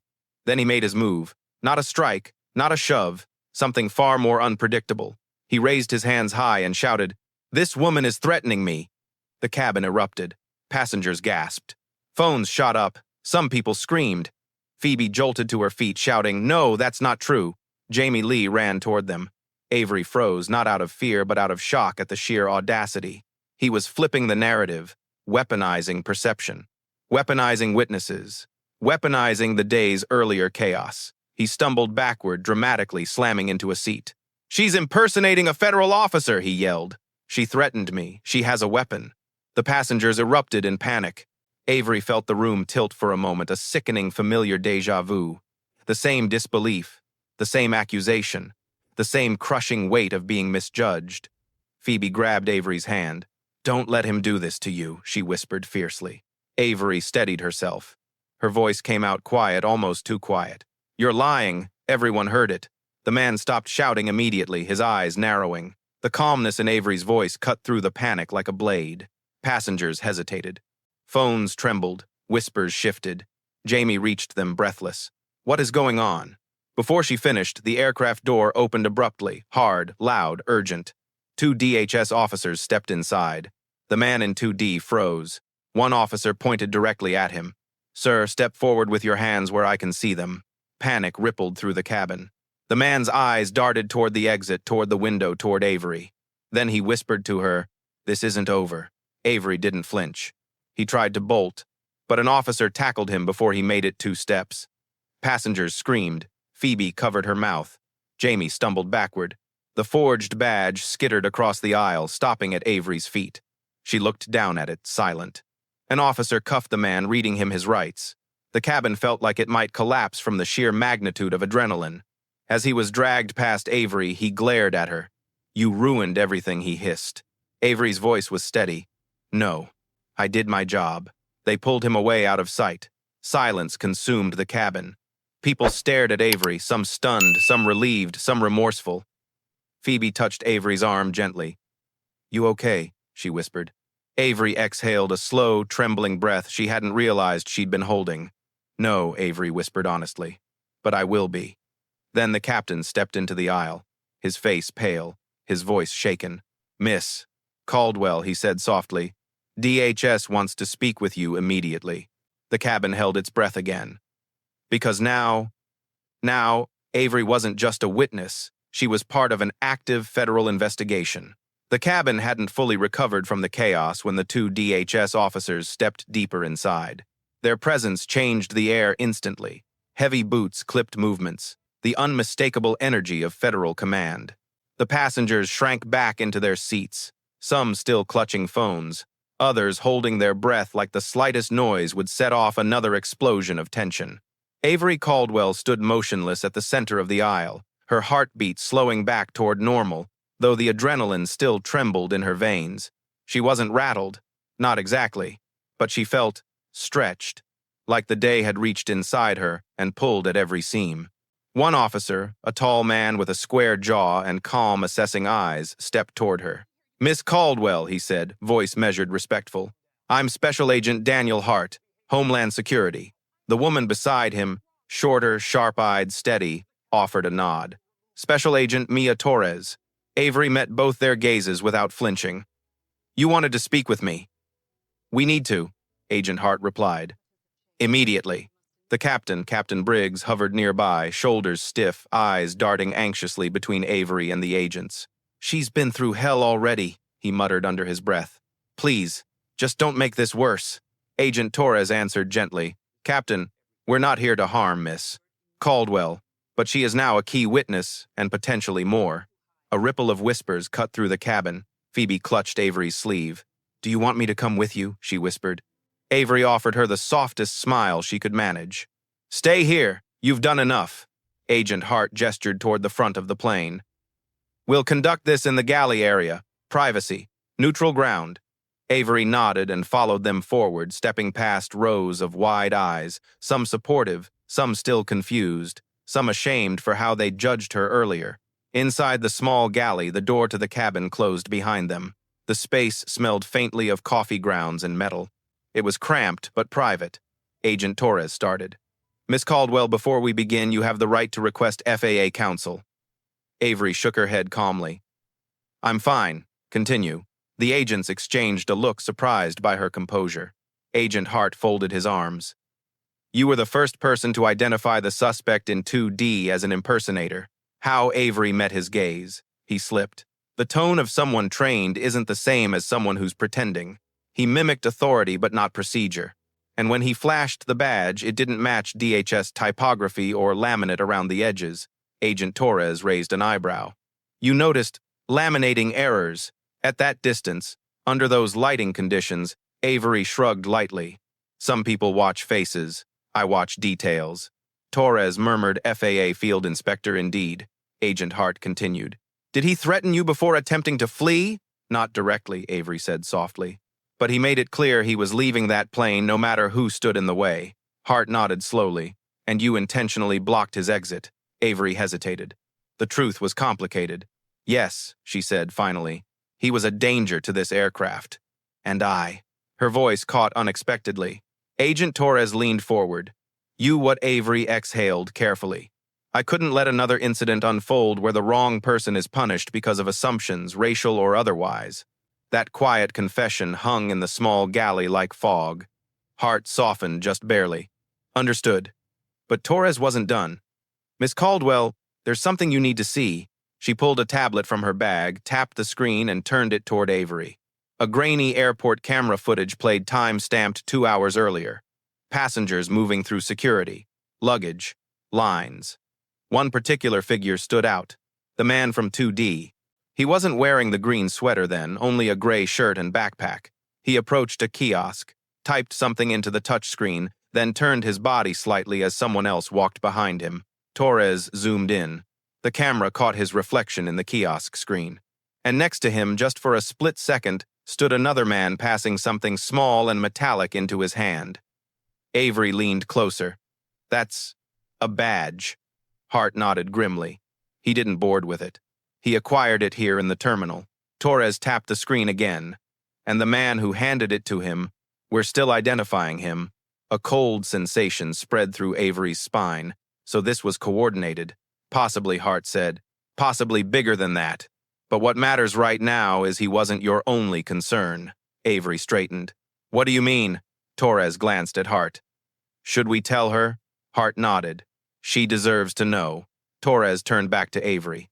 There is another irregularity on this flight, she said. A second passenger whose background check came back with conflicting data. Not identity fraud. Something different. Avery felt her stomach tighten again. What kind of conflicting data? Hart answered carefully. Employment inconsistencies, travel pattern anomalies, and unusually high-level diplomatic clearances. Avery blinked. Diplomatic? Yes, Torres said. Someone on this plane has diplomatic clearance, but not from the United States. The galley felt suddenly smaller. Avery's voice was quiet but steady. Which country? Hart hesitated. That's classified. For now. Avery stiffened. So you're telling me there is a foreign diplomatic entity on this flight, with questionable travel records, during an incident involving federal impersonation? Correct. And you don't know if they're connected? Correct. Avery closed her eyes briefly. This wasn't a bad day anymore. This was a geopolitical minefield. When she opened her eyes again, her voice was calm, firm, grounded. What do you need from me? Hart studied her for a moment. Then he said, We need you to continue your undercover status. Avery stared. My undercover status? Torres stepped forward. You're the only federal inspector the passengers trust right now. The only figure of authority with credibility. The suspect in 2D was watching you. The diplomat may be doing the same. Avery swallowed. And you want me to… What? Blend back in, Torres said. Observe, report, and keep the cabin stable. You've already shown you can de-escalate when needed. We need that now more than ever. Avery's throat tightened. So you want me to go back out there and act like none of this happened? Hart's voice softened. It's not fair, Miss Caldwell, but it is what will keep 162 people safe right now. She let the silence settle. Her pulse steadied. Her mind cleared. Her breath deepened. Strength didn't always roar. Sometimes it whispered, Stand back up. Avery lifted her chin. I can do it. Torres exhaled in relief. Hart nodded. Good. DHS officers will remain outside the aircraft. The suspect is in custody. But we're not done. Avery frowned. What else? The agents exchanged another look. Torres answered, this time voice low, deliberate. The foreign diplomat has requested to speak with you. Avery froze. With me? Why, Hart's response sent another tremor down her spine. He asked for you by name. Avery's breath hitched. She whispered, He knows who I am. Both agents nodded. Avery stared at them, stunned, bewildered, suddenly aware of how deep the water had become. Then Hart added one final detail. And Miss Caldwell, he said. It was urgent. Avery's voice shook, despite her efforts. What does he want? Torres took a slow breath. We don't know. Hart lowered his voice even further. But he said this flight is in danger. Unless he speaks to you. Avery felt the world tilt slightly, not from fear, but from the sheer gravity of the words. Danger. Urgent. Her name. This wasn't random. This wasn't coincidence. Something bigger was happening. And somehow Avery Caldwell was at the center of it. When Avery Caldwell stepped back into the cabin, it felt as if every pair of eyes followed her. But this time, the weight of their attention didn't crush her, it steadied her. Something inside had shifted. She wasn't just surviving the day anymore. She was standing in the center of something bigger than even she had imagined. The DHS agents had returned to the front galley, quietly stationed behind the curtain, hidden but unmistakably present. Avery inhaled, slow and precise. Blend in, she reminded herself. Observe. Stay steady. You've done harder things. Passengers whispered as she passed, their voices hushed, uncertain. Is she in trouble? No, she helped them. Didn't she? Who was that man they took? She looked so calm. I don't understand how. But Avery kept walking until she reached row 6. Seat 6A. The diplomat. the one who asked for her by name.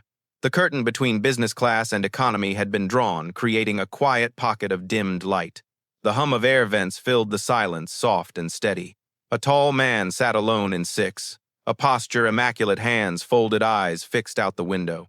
Everything about him radiated control, polished control. He wore a charcoal suit impeccably tailored with a silver lapel pin that Avery didn't recognize. He didn't look dangerous. He looked intentional. As Avery approached, he turned, slowly, measured, deliberate. His voice, when he spoke, was low and smooth, with a faint accent she couldn't immediately place. "Miss Caldwell," he said, "thank you for coming." Avery stopped at the edge of his row. "You asked to speak to me," she said evenly. "Why?" He gestured to the empty seat beside him. "Please, sit." Avery stayed standing.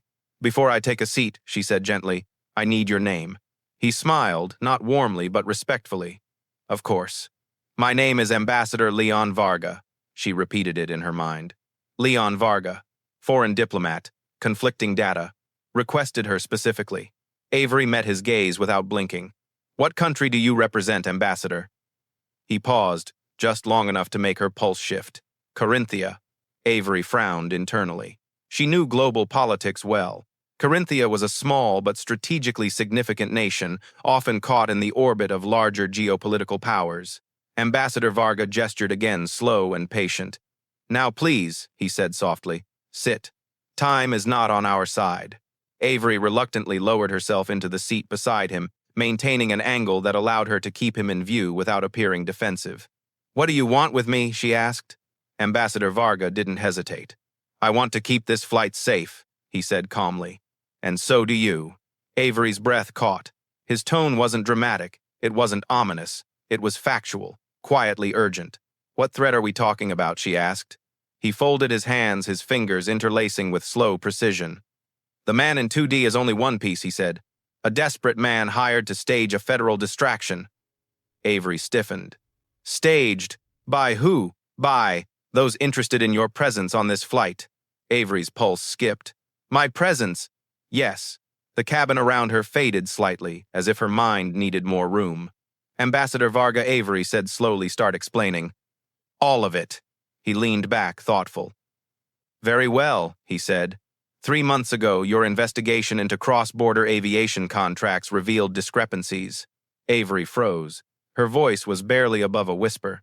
"How do you know about that?" "I know, because the same parties who tried to hide those discrepancies have discovered that you, Miss Caldwell, were the one who flagged them." Avery's heart pounded. That investigation had been confidential, sealed, protected by federal encryption. She had uncovered illegal cost-shifting practices between 2 major airlines and a foreign aviation supplier. She had filed her findings quietly, expecting a long bureaucratic trail ahead. She had told no one. Not even Mark. Ambassador Varga continued calmly, "I know because my government is also at risk, and because someone does not want you alive long enough to testify." Avery felt her breath leave her chest like someone had punched through her ribcage. "Alive," she whispered. He nodded gravely. "Yes." Everything inside her went still. The walls of the aircraft seemed to press inward. The air grew heavier. "What does this have to do with the suspect in 2D?" Avery asked. "He was hired as a distraction," Varga explained. "Something loud, something chaotic, something that would force the crew to remove you from the aircraft." Avery's blood chilled. "And once I was off the plane," she said faintly, "your protection would vanish," the ambassador finished, "and your disappearance would be easily obscured." Avery swallowed hard. She whispered, "But DHS didn't mention my investigation." Varga shook his head slowly. "Your investigation is sealed so tightly that only the parties you exposed know it exists." Avery felt a slow burn rising in her chest, not fear but anger. Quiet, steady anger. "So someone planted a federal impersonator to destabilize the flight," Avery said. "To get me alone." "Yes," Varga said gently, "and they nearly succeeded." Avery stared at the floor of the aircraft for a long second. Then she asked, "Why are you helping me?" Ambassador Varga drew a soft breath. "Because the corruption you uncovered threatens more than one nation," he said. "And because if you die, the truth dies with you." The words landed like a weight dropped into her chest. She spoke quietly, honestly. "I didn't think anyone even knew what I found." "I know," Varga said simply. And the people who fear you know. Avery closed her eyes for a beat. Her voice came out rougher, more vulnerable than she intended. I'm tired, Ambassador. I've spent my entire career fighting systems that weren't built to include me. And now you're telling me the fight is bigger than I understood. Yes, Varga said softly. But you are stronger than you understand. Avery opened her eyes again. Something in her steadiness returned slow and powerful. What do I need to do? She asked. Varga's gaze grew firm. You must stay on this aircraft until we land, he said. The airport has been compromised, but the sky is not. Avery's breath caught. The airport, compromised, she repeated. Varga nodded. Someone is waiting there. Someone who believes the distraction on this plane would be enough to draw you out. Her pulse hammered again. He continued. And they do not know that I am here. Avery stared at him. Then who are you really? Ambassador Varga's lips curved just faintly. I told you, he said. I am a diplomat. Then, his face hardened. And also the only person on this aircraft who knows how dangerous your situation is. Avery felt the weight of the moment settle deeply inside her. She whispered, What happens when we land? Varga's eyes darkened. That, he said quietly, depends entirely on whether DHS believes what I am about to tell them. Avery frowned. And what is that? Varga looked straight into her eyes as he answered, That someone on this aircraft is not done trying to kill you. Avery's breath froze. He held her gaze. Prepare yourself. Miss Caldwell, he said softly. This flight is not safe yet. For a full 10 seconds, Avery Caldwell didn't move. The world around her, the hum of the engine, the rustle of passengers shifting in their seats, the faint metallic scent of the aircraft blurred into muted static. Only Ambassador Leon Varga's steady gaze remained in focus. Someone on this aircraft is not done trying to kill you. The words echoed in her mind like distant thunder. Avery swallowed, grounding herself. She'd faced adversity all her life, quiet, slow-burning battles that tried to chip away at her dignity. But this was different. This was sharp, immediate, a threat shaped with intent. Finally, she found her voice. Ambassador, if someone else on this plane is a threat, why speak to me privately? Why not alert? DHS, Varga's expression tightened. Because the threat is intelligent, he replied quietly. They adapt. If they know I've spoken to DHS, they may escalate. And if they know I've spoken to you, they may strike sooner. Avery leaned back slightly, tension stacking in her spine. So, you're telling me, she said slowly, that the safest choice is pretending everything's normal. Yes, Varga said simply. For the moment, Avery exhaled, steadying herself. Then tell me what you know, she whispered. Varga's eyes darkened with a mix of urgency and restraint. There are 2 reasons I'm on this flight, he said. One is diplomatic travel. The other involves your investigation. Avery stiffened. You said someone wants to stop me from testifying. Yes, he said. Because your findings threaten an international network that profits from falsified aviation contracts. Avery shook her head faintly. But only a few people knew I was working on that. My report hasn't even reached the courts. That, Varga said softly, is precisely why you are vulnerable. The people you exposed learned of your involvement through illegal channels. They are not waiting for courts. They act sooner. Avery's chest tightened again. Do you know who they are? Varga hesitated. My government suspects a coalition of private contractors and political intermediaries. People with access to both travel records and sensitive international agreements. Avery felt heat rise behind her eyes, a mixture of anger and disbelief. I was just doing my job, she murmured. That, Varga replied gently, is what makes you dangerous to them. Avery lifted her gaze to meet his. You said the airport is compromised, that someone is waiting for me upon landing. How do you know? Because he said Corinthian intelligence intercepted communications from a contracted operative stationed at LAX. They were instructed to apprehend you quietly after you were removed from the aircraft. Avery's breath hitched. Removed from the aircraft. She saw the chain so clearly now, the impersonator, the staged chaos, the airline nearly ejecting her, the corporate confusion, the false flag of fraudulent credentials. It wasn't coincidence. It was orchestration. You weren't meant to survive long enough to speak, Varga said softly. Avery closed her eyes briefly, fighting the sting behind them. She had handled discrimination her whole life, but assassination, that was a new battlefield. Her voice came out softer than she intended. It's exhausting, she whispered. Varga tilted his head. What is Avery? Opened her eyes again.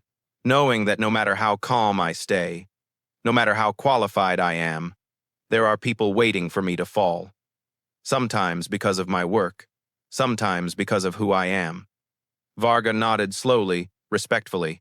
I believe your strength is precisely why they fear you. Avery took a slow breath in, then out. So tell me, she said quietly, how do I survive the rest of this flight? Varga leaned closer, lowering his voice even further. By understanding one truth, he said gently. The second threat isn't trying to escape like the impersonator. Avery's brow furrowed. What are they trying to do? Varga's eyes flicked toward the back of the cabin, subtle but unmistakable. They're trying to blend in. Avery's heart skipped. Her gaze followed his. Rows of passengers' faces blurred by distance and dim light. Any one of them could be watching her, measuring her. Waiting, Avery whispered. Do you know who it is? No, Varga said. But I know what they want. What? To prevent you from reaching the hearing panel alive. The cabin seemed to constrict around her, narrowing into a tunnel of harsh possibilities. Avery steadied herself. When will they strike? She asked. Likely before landing, Varga replied. They need to act, while the sky limits DHS intervention. Avery swallowed hard. So we're trapped. No, Varga said softly. We are contained, and containment can be an advantage, if you know what to look for. Avery's voice trembled despite her steady posture. I'm not trained for this kind of threat. Varga shook his head. You're trained better than you think, he said. Calm under pressure, clarity under fire, an instinct for truth. You saw through the impersonator faster than most intelligence agents could have. Avery looked away, eyes unfocused. Instinct doesn't protect people from violence. No, he said softly, but awareness does. Avery let the words sink in. A moment later, she turned back to him. Ambassador, she said, I need honesty. All of it. Are you in danger too? Varga held her gaze. Yes, he said without flinching, but less than you. Avery nodded slowly. Then you'll help me. He inclined his head. With everything I have. Before Avery could respond, the curtain behind them rustled sharply. Special Agent Mia Torres stepped forward, her expression taut. Miss Caldwell, Ambassador Varga, she said urgently. DHS has reviewed new intel. We need to move you both. Avery stiffened. What happened? Torres lowered her voice. We ran passport, cross-checks, and passenger profiling. She swallowed. The second suspect, whoever they are, just triggered a new alert. Avery's pulse throbbed. What kind of alert? Torres glanced at Varga, then leaned in. A biometric mismatch. Avery's throat tightened. Meaning, Torres whispered. Meaning someone on this plane is wearing someone else's identity. Avery's skin prickled. And their seat, she asked. Torres hesitated, then finally answered row 9. Avery felt the air rush from her lungs. Row 9. Close. Too close. 3 rows behind her. Torres continued. We need to relocate you into the forward galley and secure the area. Quietly.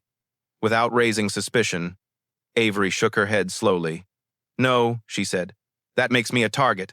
If the suspect sees me being escorted, it will force their hand. Torres frowned. What are you suggesting? Avery turned to Varga. Ambassador, earlier you said containment can be an advantage. Yes, he replied. Avery looked back at Torres. Then I'm staying in the cabin. Torres stiffened. Miss Caldwell, Avery raised a hand gently. If this person wants to blend in, they need me to stay unaware. Staying visible keeps the threat predictable. If I move, we lose control. Torres hesitated, then exhaled sharply. Damn it, she's right. Varga nodded approvingly. Torres rubbed her forehead. Fine, but you need protection. No, Avery said quietly. I need clarity. She looked toward row 9, though she couldn't see individual faces from this angle. Her heartbeat steadied. Her breath deepened. She felt something old and familiar return, an inner fire she had carried her whole life. A fire that had helped her survive boardrooms, airports, inspections, threats, and every silent battle in between. She whispered almost to herself, I'm done being hunted. Torres watched her, a flicker of respect crossing her eyes. Then what's your plan? She asked softly. Avery turned back to her eyes, sharp, calm, certain. I need to find the person in row 9, Avery said. Before they find me. For the first time since boarding the aircraft, Avery Caldwell felt the cabin stretch in 2 directions behind her, where danger simmered quietly in row 9, and in front of her where DHS agents whispered urgently into radios. She stood between two currents of tension, each pulling at her, testing her resolve. She inhaled deeply. "I've spent my life standing between tension and truth," she reminded herself. This moment is no different. Ambassador Leon Varga watched her with a calm, analytical expression. "You're certain about this?" he asked softly. Avery nodded. "If someone in row 9 is using a false identity, then I'm the reason they're here. I can't hide from them." Special Agent Mia Torres stepped closer. "You don't have to confront them," she said. "Let us handle it." Avery shook her head gently. "If they feel cornered by DHS, they might panic. If they panic, people get hurt. But if I approach them, they'll listen. People underestimate calm. It disarms them." Torres exhaled slowly. "Or it paints a target on your back." Avery gave a small, tired smile. "My back has carried targets before." She stepped into the aisle. The cabin grew unnervingly silent as passengers watched her move past their rows, steady, poised, grounded. No fear in her steps, no hesitation in her shoulders, just purpose. When she reached row 9, she paused. 3 passengers sat there. 9A, a middle-aged woman with soft eyes and trembling hands. 9B, a teenager wearing earbuds head down. 9C, a man in his 30s with close-cropped hair and a calm, unreadable expression. Avery scanned them quietly. Row 9C raised his gaze first. Their eyes met. There it was, something sharp behind his expression. Not fear, not guilt, just calculation. Avery felt the shift instantly. This was the one. "Excuse me," she said softly, addressing the entire row. "May I speak to you for a moment?" The woman in 9A nodded nervously. The teen pulled out an earbud. But the man in 9C didn't move. He simply looked at her, expression flat. "What do you want?" he asked. His voice was calm, too calm. The kind of calm a trained actor uses. Avery stayed gentle. "I'd like to ask you a few questions." He leaned back in his seat, arms folded. "If this is about the man in 2D, I already told the flight attendant I didn't see anything." Avery nodded slowly. "That's okay," she said. "I'm not asking about him." His jaw tensed. Avery continued, her voice smooth and controlled. "I'm asking about you." A quiet ripple of tension moved through the row. "Why me?" he asked, voice tightening. "Because your travel status flagged a conflict," Avery said softly. "Your passport data doesn't match the biometric scan taken at check-in." That was the moment his eyes changed subtly but unmistakably. "What exactly are you implying?" he asked. "That you boarded under someone else's identity," Avery said. "And I'd like to understand why." He looked past her, scanning the cabin. Avery recognized the behavior instantly. Someone calculating escape routes. She stepped sideways, not blocking him but positioning herself in a way that made rushing past her difficult. She lowered her voice. "You don't have to run," she whispered. "You don't have to make this worse." His hands twitched. Behind Avery, Agent Torres watched closely from 2 rows away, hand near her concealed holster but not drawing it. Avery kept her voice soothing, steady. "What's your name?" she asked. He hesitated too long. "What's yours?" he countered. "Avery Caldwell," she said simply. FAA. That made him flinch. Recognition sparked in his eyes. "You're the inspector," he murmured. Avery nodded. "And I'm asking you for your own safety. Tell me why you're here." He exhaled shakily. Something flickered behind his gaze. Fear, anger, conflict. "You don't understand," he said slowly. "You're not the only one they're after." Avery stiffened.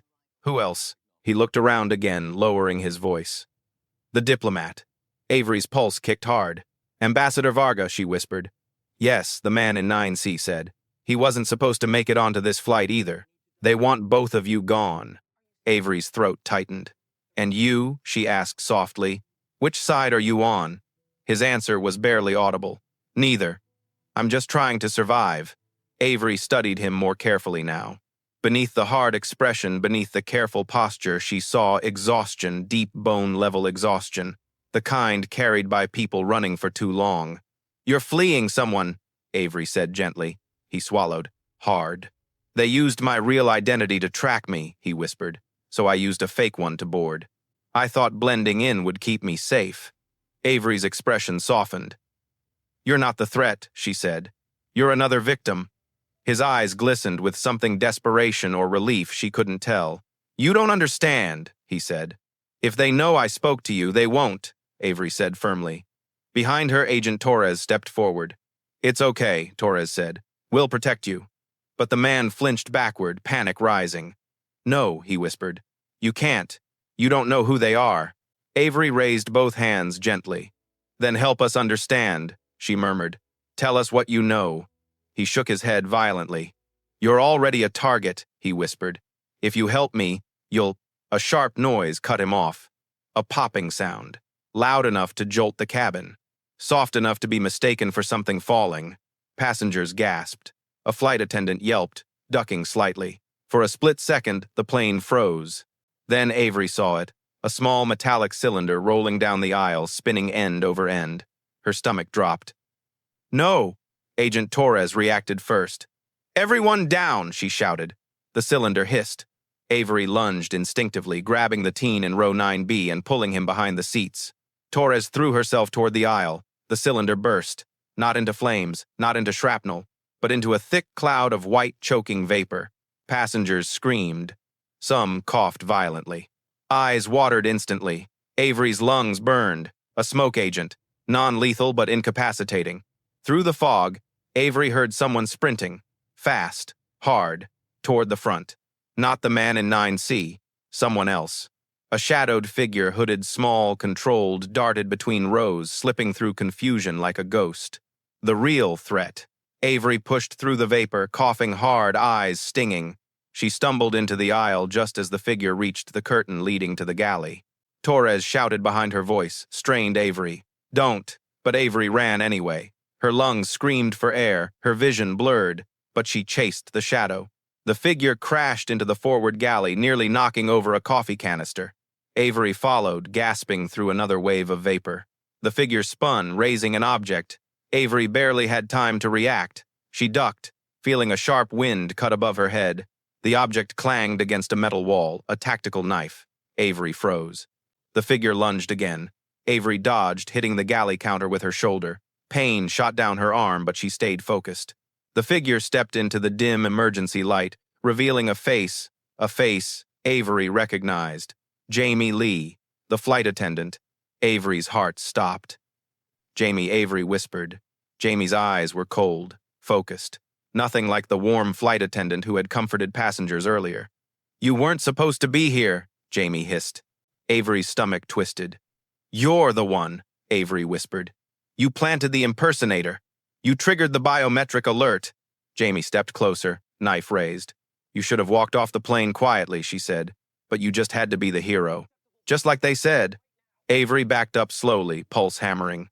Jamie, you don't want to do this. Yes, Jamie replied softly. I do. She lunged. Avery braced. But before impact, a voice thundered from behind. Drop the weapon. Agent Hart tackled Jamie with brutal force, slamming her into the galley counter. The knife skittered across the floor.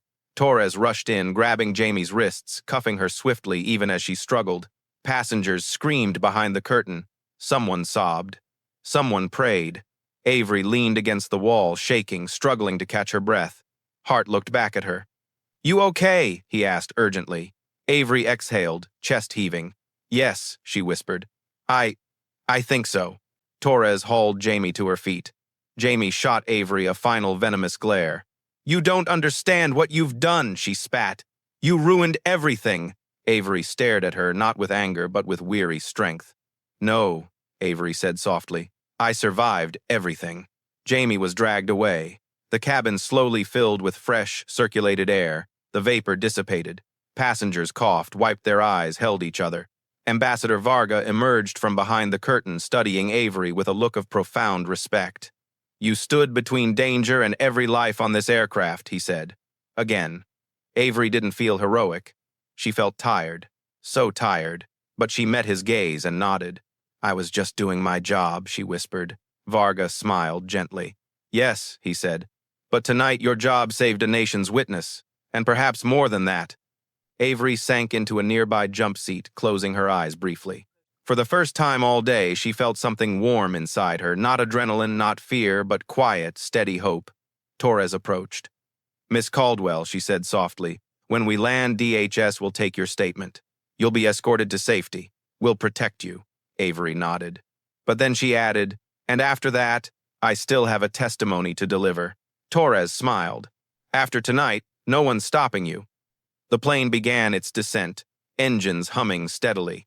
Avery looked out the small galley window, watching the city lights bloom below like constellations rising from the earth. A reminder, light doesn't disappear, it rises, and so would she. Avery Caldwell's story is not only a dangerous journey, but also a reminder of the tenacity of human dignity. As adults, we all understand that injustice is an inevitable part of life.